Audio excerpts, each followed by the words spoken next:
This program is presented by University of California Television. Like what you learn? Visit our website or follow us on Facebook and Twitter to keep up with the latest UCTV programs.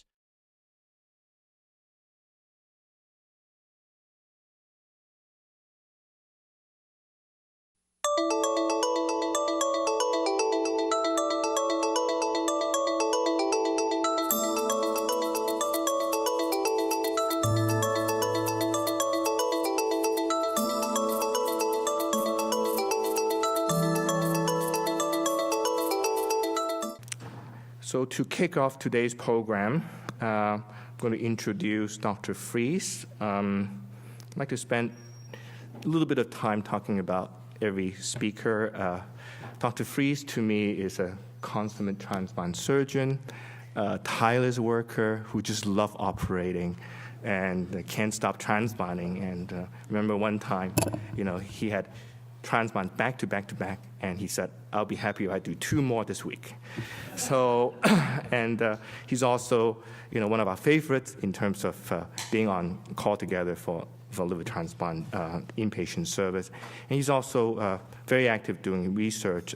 He is a key member and the site PI for the NIH-funded A2ALL Consortium on live donor liver transplantation.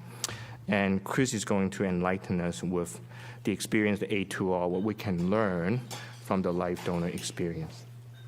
Chris. Well, thank you, Francis. It's always a pleasure to get to hold the podium for a brief time. So I was putting together my slides, I realized just how extensive this research effort has been with the A2ALL group that, as Francis mentioned, I've been part of now for actually over a decade. And I'm going to try and go through some of our findings that have been, I think, the most significant findings over the last decade, and try and do this in 20 minutes. So hold on to your seats here. It's going to be a little bit of a wild ride. Okay. So for those of you who don't know, the A2ALL study is a NIH-funded consortium of 9 transplant centers. Originally, it also had funding from HRSA and the ASTS, and really was broken into 2 phases. The original study had 9 centers that had some experience with living donor transplant, and went from 2002 to 2009, and then beginning in 2009 was the A2ALL-2 study, which had 2 new centers, one of them being Toronto, which is probably the busiest living donor transplant center in North America. And really the purposes of the study were several. One was to look at outcomes of recipients and specifically look at some subgroups, patients with hepatitis C and hepatocellular cancer. And probably more importantly, at least when the study was initiated, to really try and determine the safety of this procedure for living donors. And of course, this was after the initial donor death in this country in New York. So I think the federal government got very anxious about making sure that this new procedure, which was very new at the time, is going to be safe for the public. And probably the most important piece of this, at least as I've watched the study go on for the last decade, is really to get into the long-term health-related quality of life in donors. So our initial efforts at studying this situation really involved collecting all of the 9 centers' experience up to the point of when the study first started in 2002. And we wanted to look at both the living donor recipient and donor patient populations and look at their morbidity and mortality, causes of graft failure, and also determine the importance of transplant center experience in outcome. So in the initial cohort, there were 820 patients who had transplants between 198 and 2003, and of those, almost 400 had received living donor transplants, so a fairly robust sample size. And we looked at a lot of different variables. Again, most of this was done with retrospective chart review initially. And you can see the experience at the different centers, which sort of mirrors what the national experience was, and the 9 centers represented about a third of the activity that was going on in the country at that time in terms of living donor transplant. And the first thing that was very obvious was most centers were transplanting patients with lower MELD scores. You can see the great majority had MELD scores between 11 and 20. In terms of the graft characteristics at that time, which again we're talking the late 1990s, early 2000s, the majority of centers, almost all really, were doing right lobes and very good sized right lobes. So the issue of small for size syndrome, which was actually a fairly rare event in that early experience. And the first important piece of data that we got out of this review is that patient and graft survival actually were quite good, and we had follow-up at that point out to as long as 4 years. And really this is superimposable, at least in terms of patient survival, to a deceased donor graft. So that was reassuring that we were doing at least as well as deceased donor transplant. And things that initially fell out in this retrospective review as being factors associated with graft failure were most significantly recipient age at the time of transplant. Also, the center case number became a very critical finding in our early study, showing that centers that had greater than 20 transplants under their belt really had far superior outcomes. And this idea of the learning curve was really one of our important early messages. Not only was graft survival improved as case number increased at a given center, but individual complications such as biliary complications also improved. And this is shown graphically here. If you look at time to graft failure, and the yellow line is case 1 to 20, you can see the outcomes are less good compared to when centers had greater than 20 cases. And shown here in a little bit different graphic with hazard ratios, you can see across the bottom when centers reached case volume 21 and greater, the hazard ratio of living donor versus deceased donor actually fell below 1. So it was a superior operation once the center's experience was adequate. Once we had this initial sort of survey of how recipients were doing, we developed a very important study looking at the risk of death of transplant candidates if they choose living donation versus staying on the deceased donor wait list. And to do this study, we actually had, again, a cohort of patients that included not only recipients of living donor transplants, but also patients who had a living donor identified but never went on to have a living donor transplant. So patients who were enrolled in this study had several different potential fates. One is they could die on the wait list. One is they could receive a deceased donor transplant either before their living donor transplant was happened or later on in time. And then the third potential outcome is to receive a living donor liver transplant. And the question was is which of these pathways would lead to the best survival? And again, in this cohort of nearly 800 patients, some of whom received deceased donors, some who received living donors, and some who remained on the list, you can see that 23% of those patients died. So death on the wait list and even death from both types of transplants was still fairly significant. But the important message was twofold. One, the overall mortality in patients who received a living donor versus a deceased donor was similar. So the outcomes with transplant of these two types of transplant were essentially equal. More importantly, the living donor liver transplant recipients had a lower mortality than those who waited on the wait list for a deceased donor transplant. And again, this was a very important message suggesting that steering patients towards living donor liver transplant early on in their disease process made a lot of sense. And this is shown in a slightly different way here. If you pay attention to the bars to the far right, again, when centers had more experience, the chances of having outcome better or equal to living donor to deceased donor liver transplant if you had a living donor transplant were achieved, again, once the center experience was greater than 10. Subsequent to that, I think an even more important paper that I think sometimes gets a little lost in the literature was published by Dr. Berg as the first author, and this really focused on patients during the MELD era, since many of the patients that were in this earlier cohort were transplanted before the MELD scoring system was in effect and used for allocation. And there was certainly very good studies looking at deceased donor transplant and the impact of MELD score in terms of survival, suggesting that patients really only gained survival benefit pursuing transplant once their MELD score was greater than 15. Well, what Dr. Berg's paper showed was that living donor liver transplant actually improved survival even with patients with a MELD score less than 15. And I think this is a very important message when considering potential candidates.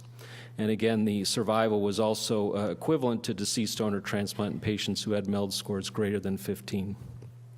So again, these early conclusions really show that living donor and deceased donor transplants had similar graft and patient survival, although clearly the patients that were receiving living donor transplant were less sick. And these results had some impact by the center's learning curve. And also novel finding in the early studies was that there was a potential benefit to patients who received living donor liver transplant, even with the MELD score less than 15.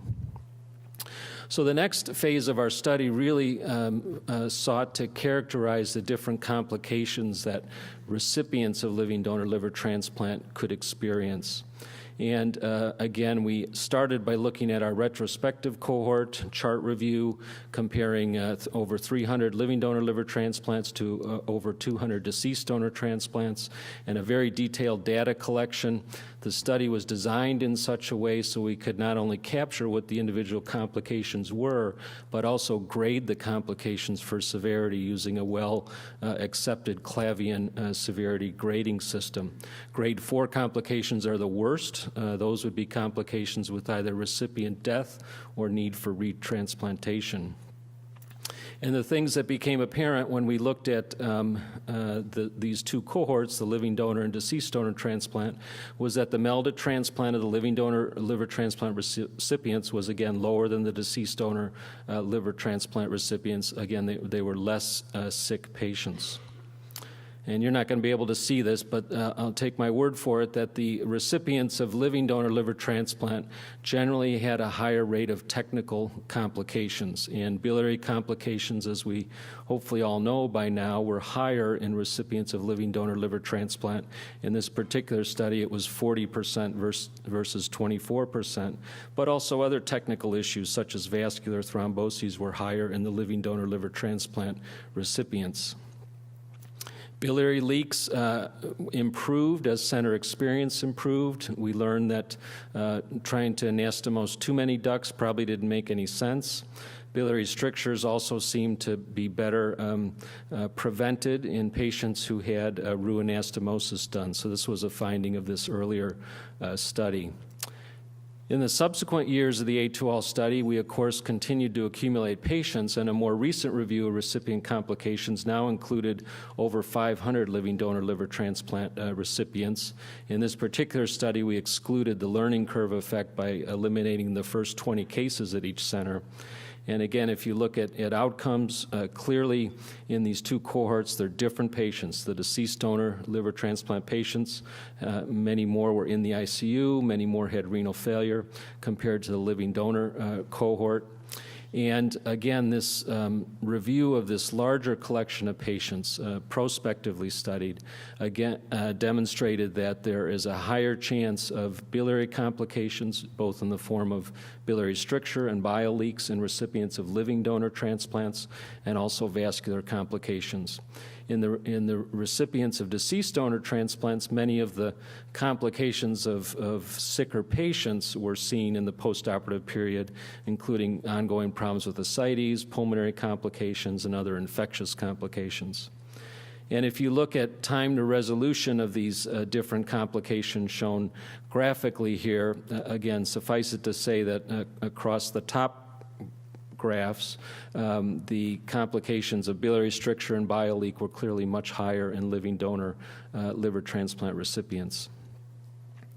One interesting finding in this newer analysis of recipient complications is that deceased donor liver transplant patients had a much higher incidence of chronic kidney disease that progressed to end-stage renal disease. And in fact, living donor liver transplants seem to be protective against this problem, again suggesting that if you can transplant patients who need a transplant sooner, you can help prevent some of the chronic renal disease that we see in patients who present much more ill. So we focused a lot on the biliary issues. There were separate studies looking at how many procedures patients have, living donor recipients have, since biliary complications happen more commonly. As you might expect, they do have more procedures overall. If you look at each of the individual scatter plots, the living donor group is on the right, deceased donor on the left, and clearly they had more percutaneous transhepatic cholangiograms. But if you looked at time to resolution of biliary complications, the curves were pretty similar between both deceased donor and living donor transplants. And we actually tried to develop something called the BMI, or Biliary Misery Index, since as any of you who've had a living donor recipient in your practice knows, a lot of them have some tubes and drains that stay in for what seems like to be forever, but eventually these problems do resolve. So the biliary complications are higher, but they can be dealt with in the long run. Now, another important part of the study was looking at donor outcomes. And again, our initial experience was looking at a retrospective cohort. We had about 400 patients in this particular cohort. You can see the average age was about 37. Most of them were biologically related to their recipient. And if you look at donor hospitalizations, or rehospitalizations more importantly, about 86% of patients never came back to the hospital after their index donation, but there were some patients that had as many as 3 to 5 rehospitalizations. And the number of donors that had any kind of complication is shown here. Again, the major complications that would lead to need for transplant or death were fortunately very minimal in this group. And the overall complication rate was about 40% in the living donors, most of them being Clavian grade 1 complications, which are of much less severity. Now, what about donor mortality? Well, in the cohort that we initially studied, we had only one donor that passed away as a direct result of the donation. There were 3 other donors that had either an accident, a suicide, or a substance overdose. And really the conclusions that we could draw from this is that about a third of adult living donors will experience some complication after donation, most of them being grade 2 or less. The mortality question remains a little bit more of a difficult issue to establish given the findings in our cohort, which showed a very low mortality rate. Now, again, living donation results were compiled prospectively as well, and we now have over 760 donors that have been followed for as long as 12 years. If you look at the overall complication rate, it's persisted through the 12 years or over a decade of this study. The interesting finding in this more recent review is that most of the complications resolve. So things like infection and bile leak do resolve within the first year, but the 2 that seem to persist and can increase over longer periods of time are incisional hernias and psychological problems. So that was an important finding from our longer-term study.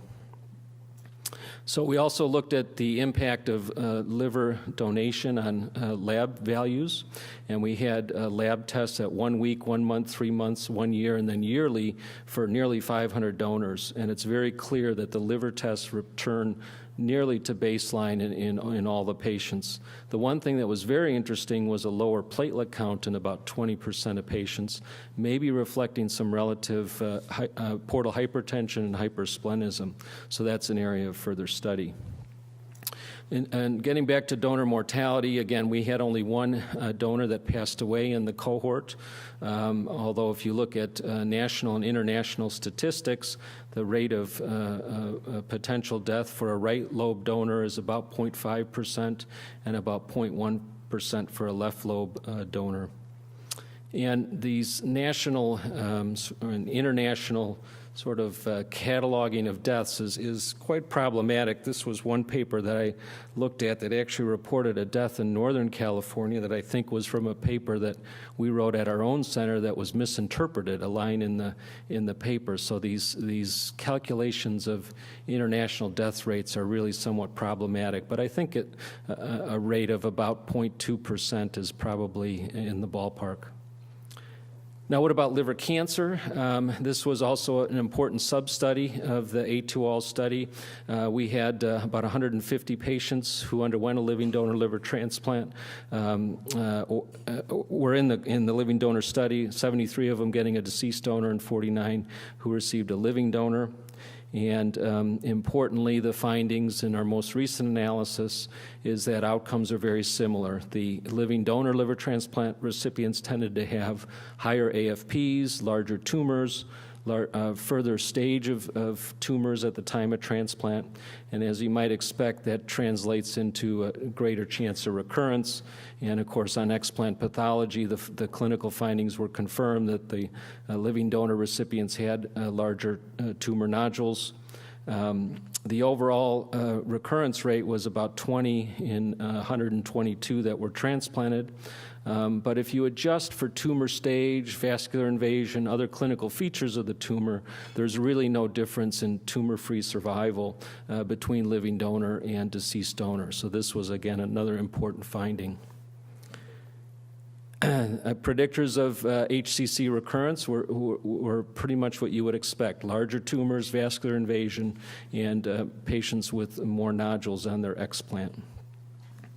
Another important area that was studied extensively was the impact of living donor liver transplant on hepatitis C progression. When this study first started in the late 90s and early 2000, there was a lot of debate in the literature about the impact of living donor on hepatitis C progression. And some papers clearly concluded that living donor liver transplant patients who have hepatitis C do far worse than somebody who receives a deceased donor graft. So this was a very important area of study. And again, we had a large cohort of patients that we could look at. We excluded patients who had been treated and had sustained viral response. So we wanted to look at the natural history of patients who have hepatitis C at the time of transplant.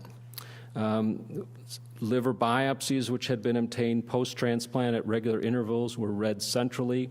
Additionally, there was an advanced disease form or clinical assessment of recipients to try and determine if clinically they showed signs of cirrhosis. And if you look at the time to advanced disease based on histology, again, no real difference between living donor and deceased donor. So this was a fairly solid bit of evidence that really hepatitis C patients do not do worse if they receive a living donor liver transplant. And if you throw in the clinical assessment, again, the predictors of fibrosis were not any different between living donor and deceased donor. So in terms of these select groups, there were equivalent outcomes of deceased donor and living donor for both HCC and hepatitis C. The role of living donor liver transplant to allow for a strategy of pre-transplant hepatitis C therapy was a very exciting avenue of research when the therapy was interferon and ribavirin and potential for decompensation. Also the possibility that a recipient would get a younger graft in the living donor setting seemed to make sense to steer patients towards that direction. Now that we have the new drugs, it's a little harder to say where that's all going to go. So that's what we've learned. I think the key messages, what I think we'll be hearing more about from the A2ALL study are some psychosocial outcomes and health-related quality of life outcomes in the donors. So how well we do with their pain control, there's going to be a nice paper coming out on that, and then several very nice papers on the health-related quality of life. In this newest A2ALL 2 study, there were 2 centers that individually called donors to gather information on their health-related quality of life. And once that data is analyzed, I think we'll have a real good look into the psychosocial aspects of the donors. And this is just some preliminary work that was reported at the World Transplant Congress. You can see that about a quarter of donors have concerns about their general health. So this is a very important area of research. And I think of all the things I've seen determined as we've studied living donor liver transplant, this is probably the most provocative, in my opinion. So what do we not know after a decade of study? The idea of the upper limit of MELD at which a patient can safely undergo living donor transplant. Currently, the word on the street is 25, but can that be pushed? If you look at national statistics, looking at UNOS data, clearly patients who undergo a living donor liver transplant when their MELD score is greater than 30 have inferior outcomes shown in the lower curve. The patients that get a living donor liver transplant with low MELD have superior outcomes. But in between, patient outcome is quite reasonable. And if you look at individual center experience, the same trend seems to hold. Once you get up to MELD scores over 30, the outcomes are less good. But it does suggest that we could push the envelope in terms of MELD score up to about 30. What about left lobe versus right lobe? The great majority of these patients underwent right lobe transplant. At UCSF, Dr. Roberts and Dr. Asher, the surgical leaders of the program, have been real pioneers in the use of left lobe for transplant. Probably a safer operation for the donor, a little bit more risk for the recipient. And what is the impact of portal inflow modulation? Again, these are all active areas of study. You can see our center's experience here. The recent transplants in the red have primarily been left lobe, so we generally prefer that, all things being equal. And our results are really quite excellent and certainly comparable between the two types of graphs, looking at 1-year survival, the left lobe 88% and 90% for right lobe, and these nearly similar results are maintained out to 5 years. And similarly, patient survival at 1 year, 3 year, and 5 years is also excellent for patients that receive a left lobe. What else don't we know? We don't know what the upper age limit might be for a donor. Any of you have been paying attention to our donor criteria have probably noticed that over the last decade we've gone from a limit of 50 to 55 and now it's 60. I just read a report of a center that did a donor at age 76. So how high can we go is an unknown. And lastly, and probably most importantly, after a decade, can we stand back and answer who are the ideal patients? And we argue about this all the time when we have our NIH meetings. How are we going to increase living donor liver transplant case volume? The volume has remained fairly stagnant over the last decade, despite many papers showing the advantages of living donor. And how do we best inform patients and outside referring physicians about these complex decisions? And here graphically is shown the number of living donor liver transplants over the last decade. You can see the spike up to almost 400 just before the A2ALL study started, and it's been fairly stagnant since then. The number of centers that are doing more than 10 transplants is fairly limited. In 2013, there were only 7 centers nationally doing more than 10 transplants. So again, it hasn't caught on the way the studies that we have done suggest that it should. So in summary, I think we've learned that living donor liver transplant is an excellent option for a select group of patients. The outcomes certainly parallel and in some cases are superior to deceased donor transplant. The donor operation obviously has risk, including some mortality, very limited mortality, and some long-term morbidity. And fortunately, there's still a lot of room for more research and technical advances. So I think it's a very exciting field, but it is an option for our patients that I think is only going to grow in the future. So I think I'll stop there.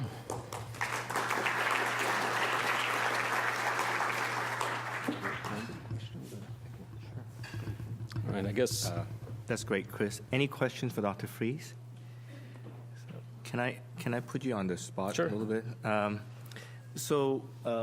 If we assume that the benchmark for survival at 5 years for diseased donor transplant is about 70%, what do you think is the survival threshold you would, say, put for life donor transplant? Can we lower that threshold for life donor transplant in terms of 5-year survival? No, I think it would have to be at least equivalent. Again, the patient populations are a little bit different, but I think in realistically talking to donors and recipients about the risks they're about to go through, I think you have to be able to offer them at least equivalent results to the other option of deceased donation. And of course, the other piece of this is death on the waiting list, and that's an area where living donation has the potential to do much better than waiting for a deceased donor organ, especially as allocation rules change, which you're going to hear about in a minute. So the question is, do you think that we can expand the criteria, say, for HCC in the live donor transplant? Well, you want to bring me back to the debate I did a couple of years ago. I think it's being done cautiously already, but I think there has to be limits. We don't want to overdo it and suddenly be doing transplants with far inferior outcomes. And certainly pushing the limits with cancers is something we're already doing, but with some careful guidelines. Rio?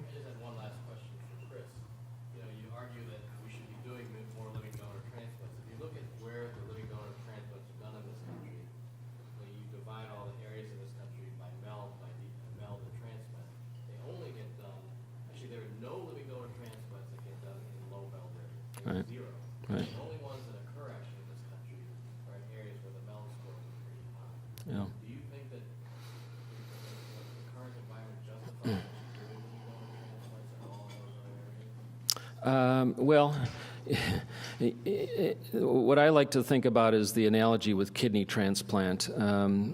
In kidney transplant, living donor makes a lot of sense, not only because you can get your transplant when you're healthier and not have to wait many years on dialysis, but the quality of the graft is far superior. And outcomes, if you look at graft half-life, are far superior. Making that same jump to a living donor graft is a little harder to do. I think the grafts are probably equivalent at best. So what you're really looking at is trying to decrease weightless mortality. And in areas where you have access to a deceased donor transplant, I don't know that it makes sense to pursue living donor transplant because of this graft quality issue. But obviously in many other parts of the area, ours being one of them, where deceased donor transplant requires a MELD score in excess of 30, the real role of living donor transplant is to try and prevent your patients from getting to that point. And in an ideal world, you would save deceased donor transplants for the patients who have become the most ill. Okay, thank you. Thank you. That was terrific.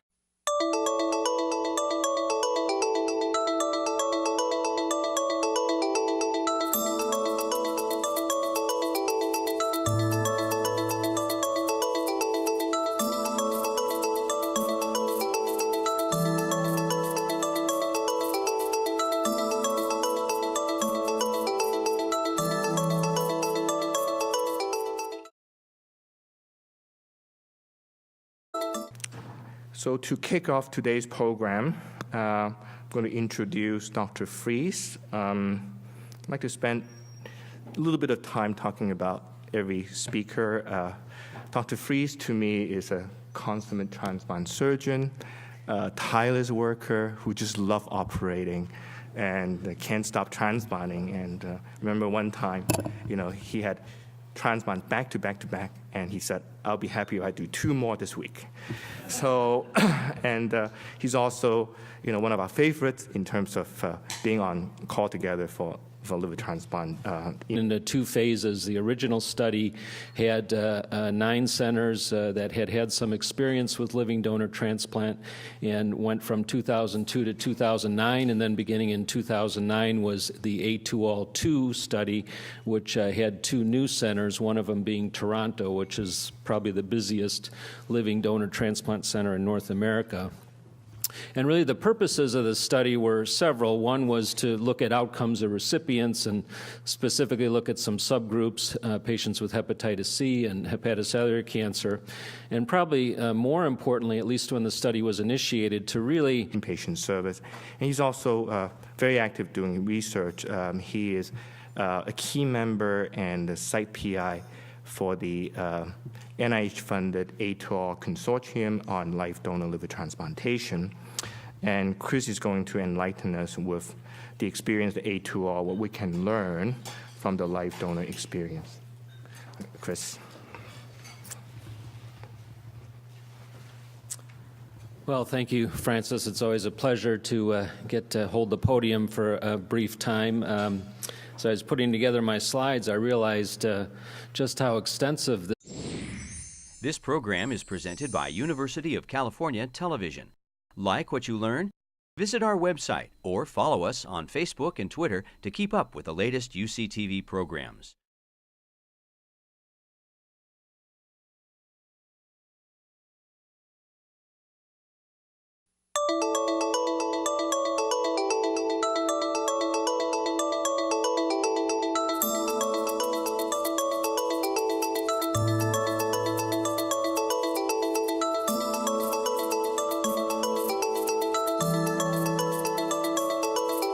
This research effort has been with the A2ALL group that, as Francis mentioned, I've been part of now for actually over a decade. And I'm going to try and go through some of our findings that have been, I think, the most significant findings over the last decade, and try and do this in 20 minutes. So hold on to your seats here. It's going to be a little bit of a wild ride. Okay. So for those of you who don't know, the A2ALL study is an NIH-funded consortium of 9 transplant centers. Originally, it also had funding from HRSA and the ASTS, and really was broken